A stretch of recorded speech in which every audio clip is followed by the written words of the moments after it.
Hi all chat with TSPയിലേക്ക് എല്ലാവർക്കും സ്വാഗതം. എൻ്റെ പേര് മീതു. എങ്ങനെ ഉണ്ടായിരുന്നു മാർക്കറ്റ്? അധികം സ്റ്റേബിൾ ആയിട്ടുള്ള മാർക്കറ്റായിട്ട് എനിക്ക് തോന്നുന്നില്ല. നിങ്ങൾക്കോ? ഇന്ന് പക്ഷേ ട്രേഡ് എടുക്കാൻ പറ്റി. ഒരു SL ഉണ്ടായിരുന്നു, പിന്നെ 2 ടാർഗറ്റും കിട്ടി. പക്ഷേ എങ്കിലും അതെല്ലാം റിസ്കി എൻട്രീസ് ആയിരുന്നു. ഫസ്റ്റ് ഒരു SL അതായിരുന്നു. നല്ലൊരു എൻട്രി മെത്തേഡ് തന്നിട്ട് നമുക്കത് SL എടുത്തു. മാർക്കറ്റ് എനിക്ക് തോന്നുന്നു അന്നത്തെ ആ ഒരു 17 നല്ലൊരു ഫോൾ നടന്നിട്ടുണ്ടായിരുന്നില്ലേ? ഒരു 200ഓളം ബാങ്ക് നിഫ്റ്റി വീണു. നിഫ്റ്റിയുടെ കേസിൽ ഒരു 450 460 പോയിൻറ്റോളം നിഫ്റ്റിയും വീണിട്ടുണ്ടായിരുന്നു. നല്ലൊരു HDFC ന്യൂസ് ബേസ്ഡ് ആയിരുന്നു കൂടുതലും മാർക്കറ്റ് ആ ഒരു ഫോള് തന്നത്. അപ്പോൾ അതിൻ്റെ ആ ഒരു റിയാക്ഷനാണ് മാർക്കറ്റിൽ അന്ന് നല്ല സെല്ലിംഗ് നടന്നിട്ടുണ്ടായിരുന്നു. FIA 37% ലോങ് പൊസിഷനിലുണ്ടായിരുന്ന FIA 25 പൊസിഷനിലോട്ട് അത് മാറി. കാര്യം അവരുടെ പൊസിഷൻസ് അവർ അൺവൈൻഡ് ചെയ്തിട്ടുണ്ടായിരുന്നു. അതുപോലെ ഷോർട്ടിൽ അവർ പൊസിഷൻസ് ആഡ് ചെയ്തു. 19% ആയിരുന്നു ഷോർട്ട് പൊസിഷനിൽ ഉണ്ടായിരുന്നത് ഫ്യൂച്ചറിൽ. അതിപ്പോൾ 26% ആയിട്ട് അവർ ആഡ് ചെയ്തിട്ടുണ്ട്. DIAയിൽ വലിയ മാറ്റമൊന്നും വന്നിട്ടില്ല. അവർ 11% ലോങ് പൊസിഷനിലും 17% ഷോർട്ട് പൊസിഷനിലുമാണുള്ളത്. പക്ഷേ FIAയിൽ നല്ല വേരിയേഷൻസ് വന്നിട്ടുണ്ട്. അവരുടെ പൊസിഷൻസ് ലോങ് പൊസിഷൻസ് അൺവൈൻഡ് ചെയ്യുകയും ചെയ്തിട്ടുണ്ട്. അതുപോലെ തന്നെ ഷോർട്ട് പൊസിഷൻസ് ആഡ് ചെയ്യുകയും ചെയ്തിട്ടുണ്ട്. അപ്പോൾ ആ ഒരു ഫോളായിരുന്നു അന്ന് നടന്നിട്ടുണ്ടായിരുന്നത്. പിന്നെ ആ ഒരു ന്യൂസ് ബേസ്ഡ് മാർക്കറ്റായിരുന്നു. അതുകൊണ്ട് എനിക്ക് തോന്നുന്നു മാർക്കറ്റിൽ ഒന്ന് സ്റ്റേബിൾ ആവാൻ ടൈം എടുക്കുന്നുണ്ടെന്ന് തോന്നുന്നു. കാര്യം ഒരുപാട് നാളിന് ശേഷമാണ് അത്രയും ഒരു പോയിൻ്റ് ഒരു ദിവസം ഇടിയുന്നത് മാർക്കറ്റിൽ. അപ്പോൾ അതുകൊണ്ട് തന്നെ മാർക്കറ്റ് ഒരു ഇംബാലൻസ്ഡ് സ്റ്റേജിലാണെന്ന് തോന്നുന്നു. അപ്പോൾ അതാണ് മാർക്കറ്റിന് ഒരു പിടിതരാതെ ഒരു മൂവ്മെൻറ്റ് നടത്തുന്നത്. കൂടാതെ വിക്സും 2 ദിവസമായിട്ട് 15 above ഒക്കെ ആയിരുന്നു. ഇന്ന് വലിയ കുഴപ്പമില്ല. ഇന്ന് 13 നിൽപ്പുണ്ട് വിക്സ്.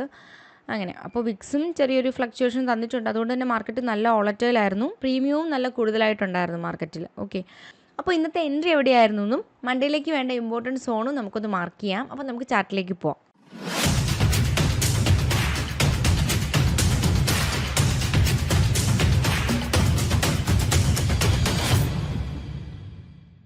ഓക്കെ, അപ്പോൾ ഇതായിരുന്നു നമ്മുടെ ഇന്നത്തെ എൻട്രി. നിഫ്റ്റിയിലായിരുന്നു എൻട്രി. 3 എൻട്രി എടുത്തു. ബാങ്ക് നിഫ്റ്റിയിൽ ഇന്ന് സ്റ്റേബിൾ അല്ലാത്തത് കൊണ്ട് തന്നെ നമ്മൾ എൻട്രി ഒന്നും എടുത്തില്ല. നമ്മുടെ ആ ഒരു പ്രോപ്പർ മെത്തേഡൊന്നും വന്നിട്ടുണ്ടായിരുന്നില്ല. നിഫ്റ്റിയിൽ വന്നിട്ടുണ്ടായിരുന്നു.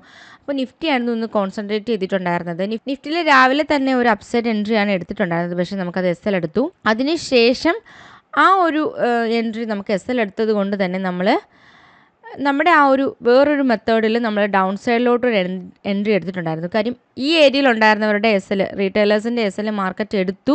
നല്ലൊരു ഹെവി ഫോളും തന്നിട്ടുണ്ടായിരുന്നു ഈ ഒരു ക്യാൻഡിൽ. അപ്പോൾ അതിനുശേഷം നമ്മൾ ഡൗൺ സൈഡിലോട്ട് ചെറിയൊരു SL റിക്കവർ ചെയ്യാൻ വേണ്ടിയിട്ടുള്ളൊരു മെത്തേഡാണ് അത്. എല്ലാ ടൈമിലും നമുക്ക് SL എടുത്തു എന്ന് പറഞ്ഞിട്ട് നമുക്ക് ഓപ്പോസിറ്റ് സൈഡിൽ എൻട്രി കിട്ടില്ല. പക്ഷേ ഇന്ന് നമുക്ക് ഒരു നല്ലൊരു എൻട്രി കിട്ടി. അപ്പോൾ അതുകൊണ്ട് തന്നെ നമ്മൾ അവിടുത്തെ ആ ഒരു ലോസ് ഈ ഒരു എൻട്രിയിൽ കവർ ചെയ്തു. ഈ ഒരു ചെറിയ ആ ഒരു ലോസ് കവർ ചെയ്തിട്ട് നമ്മളതങ്ങ് എക്സിറ്റ് ചെയ്യുകയാണ് ചെയ്യുന്നത്. ചെറിയൊരു പോയിന്റ് ക്യാച്ച് ചെയ്യുന്നു, ഇറങ്ങുന്നു. അതിനുശേഷം മാർക്കറ്റ് നമ്മുടെ ഇന്നത്തെ ഒരു ലോ സ്വീപ്പ് ചെയ്തിട്ടുണ്ടായിരുന്നു.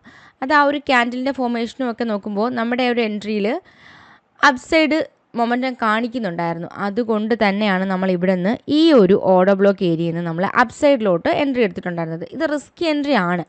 അതുകൊണ്ട് തന്നെയാണ് നമ്മൾ പിന്നെ ഗ്രൂപ്പിലൊന്നും പോസ്റ്റ് ചെയ്യാണ്ടിരുന്നത്. മാർക്കറ്റും നല്ല ഒരു പ്രെഡിക്റ്റ് ചെയ്യാൻ പറ്റാത്ത ഒരു മാർക്കറ്റും കൂടെയാണിപ്പോൾ 2-3 ദിവസമായിട്ട്. ഞാൻ പറഞ്ഞല്ലോ ആ ഒരു ഫോളിന് ശേഷം ഒന്ന് ചേഞ്ച് വന്നിട്ടുണ്ട് മാർക്കറ്റിൽ. അപ്പോൾ അതുകൊണ്ട് തന്നെ റിസ്കി എൻട്രി ആണ്. തന്നെ കുറച്ച് നേരം ഒന്ന് കൺസോൾട്ടേഷൻ ആയിരുന്നു മാർക്കറ്റിൽ. അതിനുശേഷമാണ് ഈ ഒരു മൂവ്മെൻറ്റ് വീണ്ടും വന്നിട്ട് ആ ഒരു ഏരിയയിലെ ലിക്വിഡിറ്റി വീണ്ടും ഈ ഒരു ഏരിയയിലെ ലിക്വിഡിറ്റി കളക്ട് ചെയ്തിട്ടാണ് മാർക്കറ്റ് വീണ്ടും നല്ലൊരു മൂവ്മെൻറ്റ് അപ്സൈഡിൽ തന്നിട്ടുണ്ടായിരുന്നത്. നമ്മുടെ ആ ഒരു ഈ ഒരു ഹൈ വരെയായിരുന്നു നമ്മുടെ ടാർഗറ്റ്. നമുക്കത് കിട്ടി. നല്ലൊരു പോയിന്റും കളക്ട് ചെയ്യാൻ പറ്റി. 1:5 നമുക്ക് ടാർഗറ്റ് തന്നു. അപ്പോൾ ഇന്ന് നല്ല എൻട്രീസ് കിട്ടി 2 എണ്ണം. പക്ഷേ എങ്കിലും ടെലഗ്രാമിലായാലും ഒന്നും നമുക്ക് ഒരു കോൺഫിഡൻറ്റോട് കൂടി നമുക്ക് ഈ ഒരു എൻട്രി ഇട്ട് കൊടുക്കാൻ പറ്റില്ലായിരുന്നു.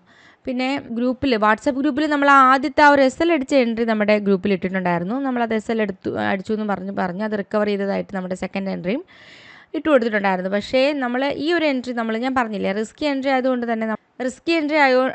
തന്നെ നമ്മൾ ഷെയർ ചെയ്തിട്ടുണ്ടായിരുന്നില്ല. ഓക്കെ, ബാങ്ക് നിഫ്റ്റിയുടെ കേസിൽ നിന്ന് നമ്മുടെ ആ ഒരു എൻട്രി മെത്തേഡിലൊന്നും എൻട്രീസ് ഒന്നും അധികം വന്നിട്ടുണ്ടായിരുന്നില്ല. പിടികിട്ടാത്തൊരു മാർക്കറ്റ് തന്നെയായിരുന്നു ഇന്ന്. പക്ഷേ നല്ല ഫോളും തന്നിട്ടുണ്ടായിരുന്നു. നല്ല റേഞ്ചിൽ മൂവും ചെയ്തു. ഒരു 750 പോയിൻറ്റോളം ബാങ്ക് നിഫ്റ്റി മൂവ് ചെയ്തിട്ടുണ്ടായിരുന്നു. ഓക്കെ, ഇനി നമുക്ക് 1 ഡേ ടൈം ഫ്രെയിമിൽ എന്തായിരുന്നു എന്ന് നോക്കാം.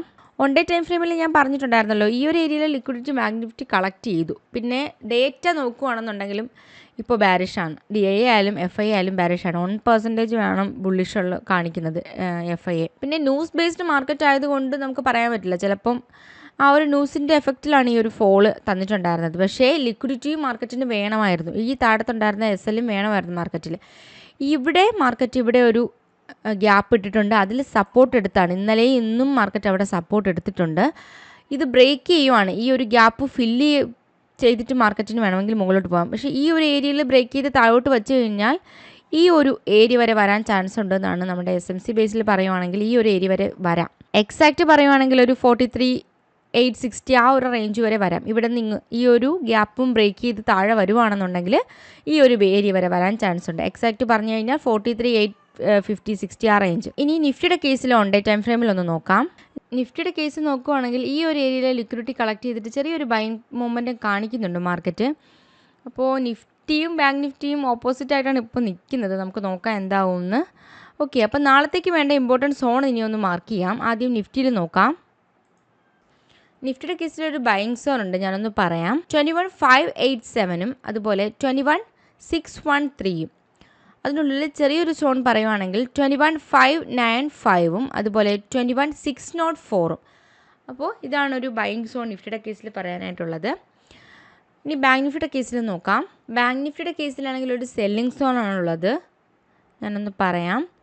46,338 അതുപോലെ 46,245 ഒരു സെല്ലിംഗ് സോൺ ആണ്. ഒന്ന് മാർക്ക് ചെയ്ത് വെക്കുക. ഇച്ചിരി ഒരു വലിയൊരു സോണാണ്, ഒന്ന് മാർക്ക് ചെയ്ത് വയ്ക്കുക. അവിടുത്തെ റിയാക്ഷൻ നോക്കിയിട്ട് നിങ്ങൾക്ക് അവിടെ എന്തെങ്കിലും ഒരു ഓപ്പർച്യൂണിറ്റി വരുവാണെന്നുണ്ടെങ്കിൽ ഒരു എക്സ്ട്രാ കൺഫർമേഷനായിട്ട് നമുക്ക് യൂസ് ചെയ്യാവുന്നതാണ്. ആദ്യമായിട്ടാണ് ഈ പ്രോഗ്രാം കാണുന്നതെന്നുണ്ടെങ്കിൽ നമുക്കൊരു ടെലഗ്രാം ചാനലുണ്ട്, അപ്പോൾ അതിൻ്റെ ലിങ്ക് ഞാൻ ഡിസ്ക്രിപ്ഷനിൽ കൊടുത്തേക്കാം. അതിനകത്ത് നമ്മളെ വ്യൂസും അനലൈസും ഒക്കെ ഇടാറുണ്ട്, നിങ്ങൾക്ക് വേണമെങ്കിൽ അത് യൂസ്ഫുൾ ആക്കാം.